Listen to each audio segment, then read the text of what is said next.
Ce n'est que le début de la crise selon beaucoup. Une pénurie mondiale d'importants composants informatiques est en cours, les ordinateurs et téléphones sont touchés par une flambée de prix et tout cela pousse aussi le secteur du jeu vidéo à retarder de nombreux projets, mais ce n'est pas le seul secteur qui est concerné. Alors que se passe-t-il exactement? Jusqu'où cette crise peut-elle aller? On en a déjà parlé il y a quelques mois, mais là vous allez le voir, il y a du nouveau. Salut, c'est Hugo, j'espère que vous allez bien et c'est donc le sujet à la une de ces actualités du jour sur YouTube et en podcast audio sur toutes les plateformes. Alors on va parler de la montée des prix dans un instant, mais avant ça, revenons déjà sur le contexte. On en avait déjà parlé sur la chaîne, l'intelligence artificielle est en train de transformer tous les secteurs. Bon, jusqu'ici, dire ça, c'est une évidence, mais ce qui est peut-être moins connu, c'est que certaines technologies clés pour fabriquer ordinateurs, smartphones ou encore consoles se retrouvent particulièrement sollicitées.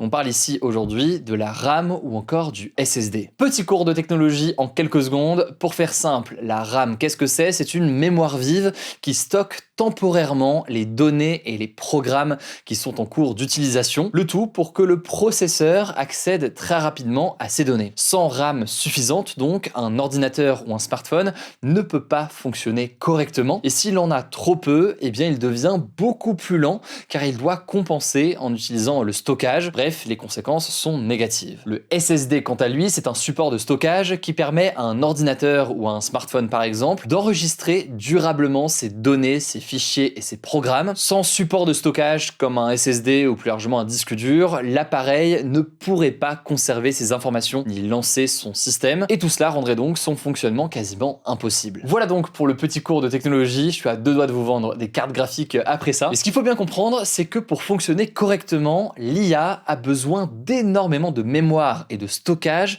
pour alimenter ses centres de données. Tout cela a des conséquences environnementales extrêmement importantes, on en a déjà parlé sur la chaîne, mais ce qu'il faut aussi comprendre derrière tout ça, c'est qu'avec la montée en puissance de l'IA, eh bien la demande en RAM et en SSD dépasse désormais celle des appareils classiques. Résultat, eh bien les grandes usines qui dominent la production mondiale de puces réduisent la fabrication de composants grand public pour augmenter celle qui est liée à l'IA. La production donc de ces éléments diminue pour les téléphones et les ordinateurs, alors qu'en parallèle la demande reste la même, les gens continuent à acheter des smartphones ou des ordinateurs. Résultat, eh bien les prix augmentent. Et ça en soi, c'est pas quelque chose de fondamentalement nouveau, ça fait déjà plusieurs mois que ça dure, sauf que là, la crise, elle est véritablement palpable. Selon SemiAnalysis, qui est une entreprise spécialisée dans l'analyse de l'IA, je cite, les prix de la mémoire deviennent complètement fous, et le plus inquiétant, c'est que nous sommes encore loin du pic. Début février, le cabinet d'analyse Counterpoint annonçait que les prix de ces systèmes de mémoire avaient augmenté, pour certains de plus de 600% au cours de l'année écoulée, et selon l'étude, au cours des 9 derniers mois,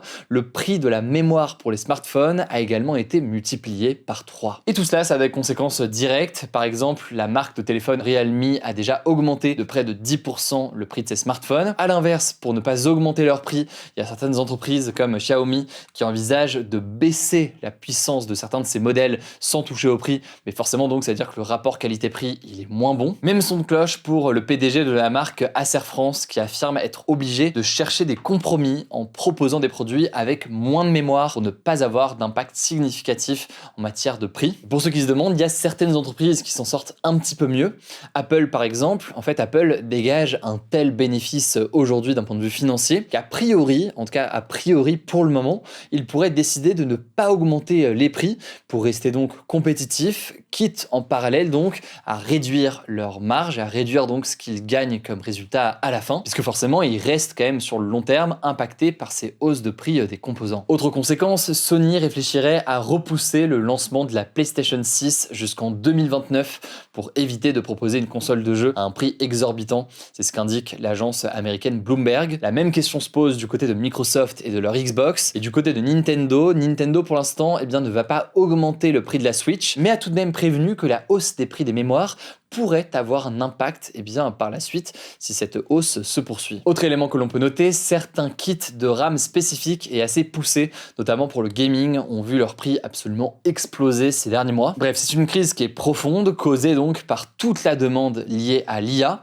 et selon une note interne qui a été relayée par la presse, SK Hynix, qui est l'un des principaux fabricants de ces composants, s'attend à ce que la crise dure au moins jusqu'en 2028. Alors rapidement, quelles sont les voies de sortie de cette crise? L'une des solutions qui est portée par les entreprises, pour continuer d'ailleurs à attirer des nouveaux clients et des nouveaux constructeurs, c'est d'augmenter tout simplement leur capacité de production. On peut noter aussi que les États-Unis ou encore l'Union européenne ont lancé de grands plans pour développer sur leur territoire directement une partie de la production, alors qu'aujourd'hui une partie de cette production elle est dans plusieurs pays d'Asie, et notamment à Taïwan, en Chine ou encore en Corée du Sud et au Japon. Mais le truc c'est que rien ne garantit que ces nouvelles usines, elles ne seront pas aussi utilisées pour l'intelligence artificielle, sauf si en parallèle l'investissement dans l'IA finit par ralentir. Là aussi c'est un sujet qu'on avait eu l'occasion d'analyser. Ce qui est sûr, c'est que la crise actuelle, c'est une autre conséquence de l'impact immense dans cette course de l'IA. Un impact, on l'a dit, qui est environnemental, un impact aussi d'un point de vue social, notamment sur l'emploi potentiellement, et là aussi donc un impact économique qui est évident. On continuera évidemment à vous informer sur le sujet, que ce soit sur YouTube, mais aussi sur Instagram. J'en profite pour vous le rappeler, demain il n'y aura pas d'actu du jour sur YouTube ou en podcast, donc rendez-vous directement sur Insta. Le nom du compte c'est Hugo Décrypte, vous êtes plus de 5 millions abonnés là-bas. Je vous laisse avec Blanche pour le reste de l'actualité et je reviens juste après. Merci Hugo et bonjour à tous. On commence avec cette actu. Le président des États-Unis, Donald Trump, a annoncé vouloir imposer un nouveau droit de douane mondial, d'abord à hauteur de 10%, puis de 15%. Cette annonce fait suite à une décision de la Cour suprême des États-Unis, donc la plus haute autorité judiciaire du pays, rendue ce vendredi. Hugo vous en parlait hier, la Cour suprême a jugé qu'une grande partie des droits de douane instaurés par Trump sur la quasi-totalité des produits entrant dans le pays étaient illégaux. Cette décision des juges, qu'il a qualifiée de profondément décevante, constitue un coup très dur pour la politique économique de Donald Trump. Les États-Unis pourraient en effet devoir être obligés de rembourser des dizaines, voire plus d'une centaine de milliards de dollars de taxes aux entreprises, déjà perçues en 2025. Mais je vous le disais, Donald Trump n'a pas l'intention d'en rester là et veut tenter de contourner cette décision en s'appuyant sur un texte de loi appelé le Trade Act, datant des années 70. Concrètement, le texte permet au président d'imposer temporairement, en l'occurrence pendant 150 jours renouvelables par un vote du Congrès, des droits de douane pour corriger un grave déséquilibre financier. Cette nouvelle taxe devrait entrer en vigueur ce mardi 24 février. De son côté, l'Union européenne, qui devrait être concernée par cette taxe mondiale, a indiqué étudier avec attention la décision américaine. On suivra évidemment tout ça dans les prochaines semaines et mois. Deuxième actu, 2 adolescents âgés de 16 ans, soupçonnés d'avoir préparé un projet d'attentat djihadiste dans le nord de la France, ont été mis en examen ce vendredi, selon le parquet national antiterroriste. L'un des 2 jeunes a reconnu un projet d'action violente qui aurait pu viser un centre commercial ou une salle de concert. Le meneur présumé, qui comptait voler une arme à feu et qui a admis avoir acheté des produits chimiques pour faire des tests de combustion chez lui, a été placé en détention provisoire. L'autre adolescent a lui été placé sous contrôle judiciaire. Il reste donc en liberté mais doit respecter certaines obligations fixées par la justice. Une information judiciaire a été ouverte ce vendredi, ce qui permet à un juge d'instruction d'enquêter. Selon le procureur national antiterroriste Olivier Christen, interrogé par l'AFP en novembre dernier, la menace djihadiste est la plus importante à la fois dans son volume et dans le niveau de préparation des passages à l'acte et s'accroît depuis 3 ans, et à noter que depuis 2023, 70% des individus interpellés pour des faits de terrorisme ont moins de 21 ans. Troisième actu, les patrons de la FIFA, Gianni Infantino, et de l'UEFA, Alexander Seferin, 2 instances majeures du football, sont accusés de complicité de crimes de guerre et complicité de crimes contre l'humanité. Ils sont tous 2 visés par une plainte déposée auprès de la Cour pénale internationale, un tribunal basé aux Pays-Bas qui juge les personnes accusées des crimes les plus graves. Cette plainte de 120 pages a été déposée le 16 février dernier par des ONG de défense des droits humains, des clubs de football palestiniens, ainsi que plusieurs groupes de soutien à la Palestine, comme l'Irish Sports for Palestine ou Sports Scholars for Justice in Palestine. Les plaignants accusent notamment la FIFA et l'UEFA d'autoriser les clubs israéliens basés dans des territoires colonisés illégalement, c'est-à-dire en Cisjordanie, un territoire palestinien occupé, à participer aux compétitions officielles.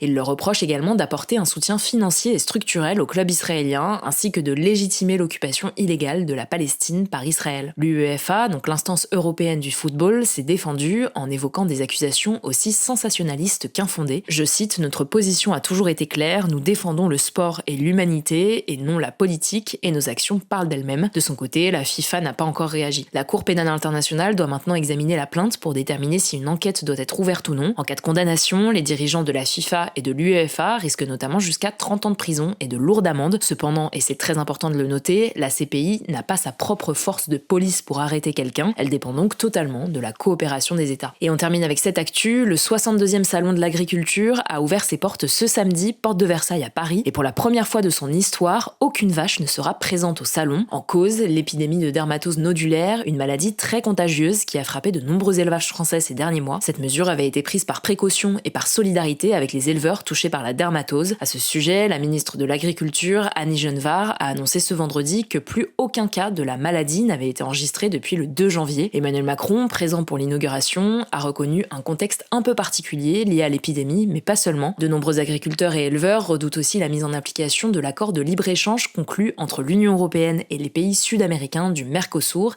signé en début d'année. Ils craignent notamment une concurrence déloyale en défaveur des agriculteurs européens. Emmanuel Macron a rencontré plusieurs syndicats agricoles, dont la coordination rurale, la FNSEA et les jeunes agriculteurs, pour évoquer les défis auxquels ils sont confrontés. Au passage, il s'est engagé à tenir une réunion à l'Elysée pour réunir les acteurs du secteur. La Confédération paysanne, positionnée plutôt à gauche politiquement, elle a préféré boycotter la rencontre au salon avec Emmanuel Macron pour marquer son désaccord avec sa politique. Merci beaucoup. Alors je le disais, pour suivre toute l'actualité ce week-end, rendez-vous directement sur Instagram. Le nom du compte c'est Hugo Décrypte. Bienvenue à tous les nouveaux. Vous pouvez aussi profiter du week-end pour découvrir nos interviews, notamment l'interview de Gisèle Pellico que j'ai tournée et publiée cette semaine. Elle est disponible notamment en version podcast, donc je vous mets le lien directement en description. Allez, prenez soin de vous, prenez soin de nos proches, et puis on se dit donc à lundi pour le retour de ces actus.